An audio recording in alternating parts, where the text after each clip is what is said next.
Hi, this is Merlin. Today I'm gonna talk about how we improve the web performance. I try to talk about what I learned today, but I I, I was really tired. I mean, I don't know why this week was so tired. So I'm just gonna uh, explain how we enhance the web performance. Actually, on the landing page, if you look at it, so there's a little bit, yeah. The image is not fully loading because of the site is really big. So initially, like I was using SSR, server-side rendering. So, but there is no reason for that. Is there any of the data fetching? No. So is there any benefit from like dynamically generated HTML? No.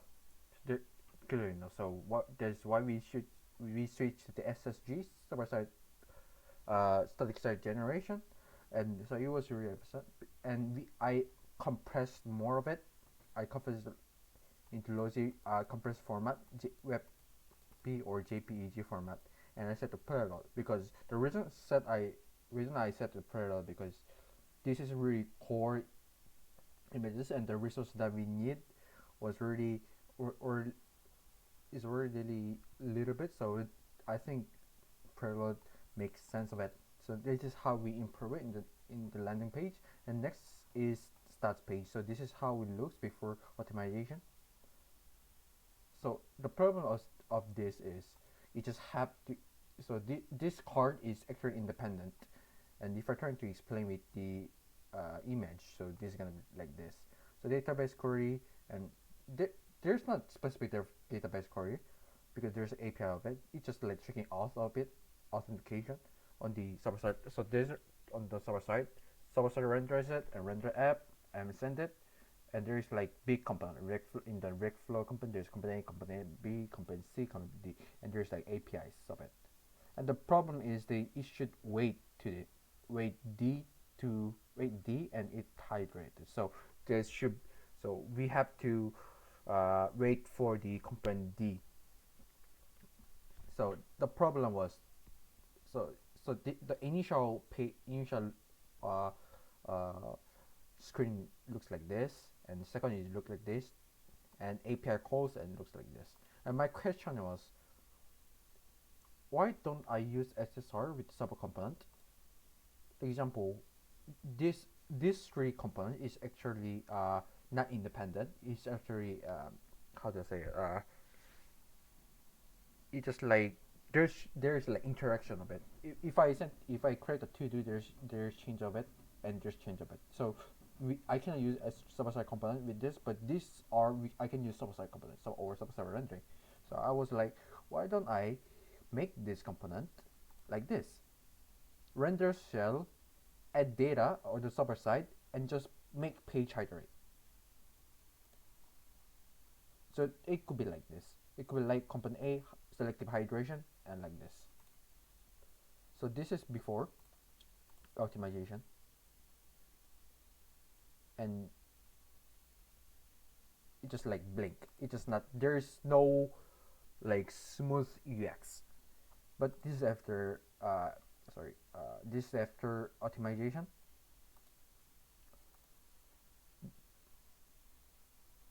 and this like server side rendering. Yes, these are like how do I say it?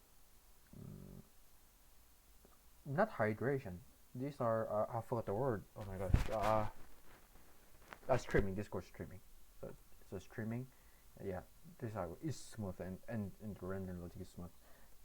And next is library page. This is looks before optimization. So there's no data cache. There's no cache on the backend. There's no data cache. It's just every time I go to the another path, there's a loading. So it is really unnecessarily because and this is also using SSR, but there's no reason for that. So I used SSG for the root level and CSR for the child components. And so I prefetch the because if I try to click the folder, I should go to the route, the folder route, and I think and after going to folder route, I have to get the folder data. But the thing is that what I instead of clicking it and enters it and call API. I just prefetch it, so this should be cached, so it's kind of fast. So step-by-step cache the database query logic, so I set up prefetching. So, and also there's preloading the Next.js, so I don't have to preload the HTML content. So I optimize it, and it's sent to 93. So that's kind of cool thing. So overall performance stats after optimization, and and I got 98 overall, since there are a lot of countries. So this is how it looks. But to understand it, you have to understand what is SSR, CSR, and server rendering, and you have to understand what is rendering. If to understand rendering, you have to understand what happens in the main thread. And if you're trying to understand what is happening in the main thread, you have to understand what is render process and what is browser process. To understand render process and browser process, you have to understand the how browser architecture looks like, because a browser is actually a software application. To understand software application, you have to understand process of thread, and you have to understand what is process thread. You have to understand operating system concept, like what is program. Program is like a list sequence of the instruction. If the if what is process? Process is just the instance of a program that runs, and like this. And what is process does? And the process does. If you look at the process model, the process model is between is uh, is two of it, actually, resource grouping and execution. So, and is actually process have a list thread. So what the thread does is it's just doing the execution part of this thread process. So this is how it works. You should dig to it. So this is the end of today. Bye bye.